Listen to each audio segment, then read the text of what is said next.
Let us look at exercise number 2 here. We have another quadrilateral here, but in this case we have two pairs of congruent opposite interior angles, meaning opposite angles are equal to each other. So let's call this one as A, then this angle G will be also A. And if I call this one as angle B, then this will be also angle B. Now what we want to do is this, that we are using this one, we want to show that this quadrilateral EFGH is a parallelogram. Now, one way which we can do it is this, because we know that the sum of the angles in a quadrilateral is 360 degrees. That means we have 2A plus 2B must be equal to 360 degrees. But when you divide a whole thing by 2, then we get to realize that A plus B, sum of angle A, measure angle A right here, and then B will be equal to 180. Now, in fact, that is quite nice, because if sum of these two angles, or whether it be this way or this way, if this one is equal to 180, then we get to realize that the line segment EF and HG must be parallel.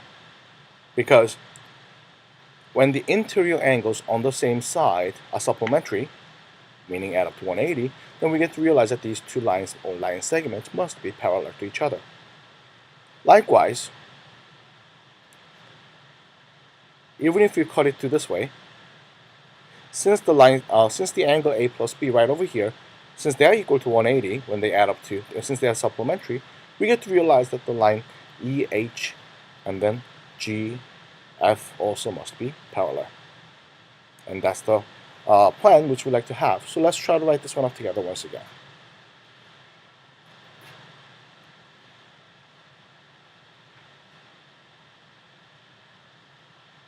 So here we have statement and the region. First, we're gonna say the opposite angles are congruent. So we're gonna write it up. Angle E is congruent to angle G, and angle H is also congruent to angle F, and that will be the given. Now, number 2, as we know, measure of angle E plus measure of angle G and measure of angle H plus measure of angle F. They add up to 360 degrees. Why? The reasoning would be sum of interior angles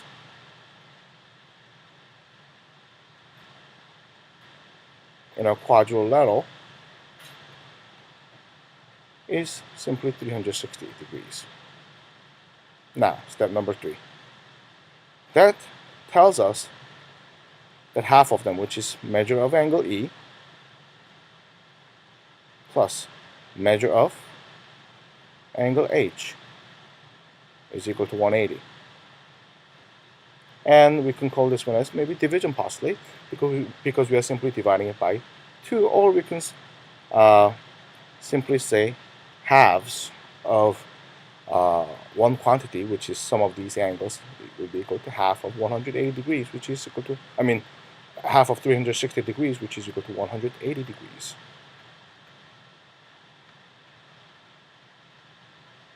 Now, step number 4. Since they add up to 180, we get to realize that angle E is supplementary to angle H.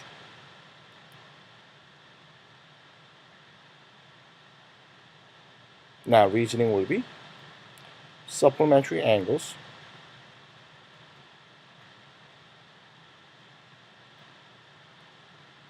add up to 180 degrees in their measures. Now,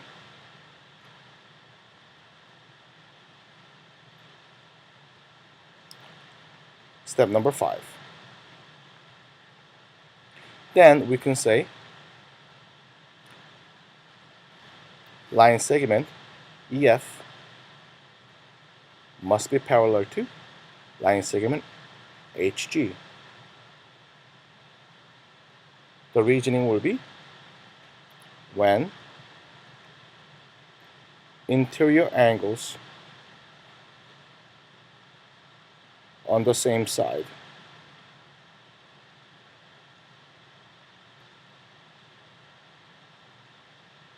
are supplementary,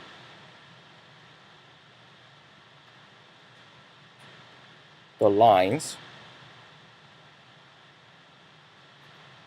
are parallel. Alright, so we proved one set of lines being parallel to each other. Now we're going to write this one up further here.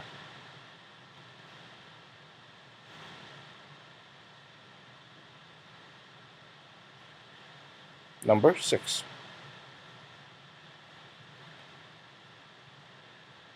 Likewise, measure of angle H plus measure of angle G is equal to 180. And this will be same as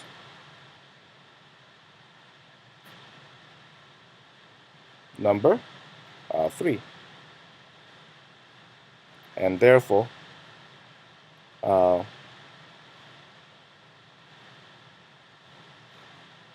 angle H and angle G are supplementary.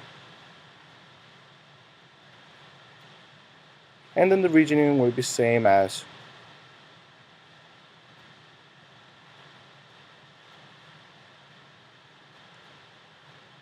number 4.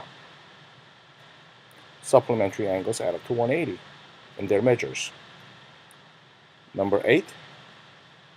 That means we get to realize line segment EH must be parallel to line segment FG.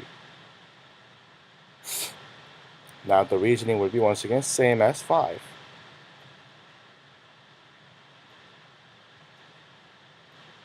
Then finally we can say ABCD, or not an ABCD, sorry about that. We're looking at angle quadrilateral EH G F is a parallelogram. Now, by the definition of a parallelogram. All right.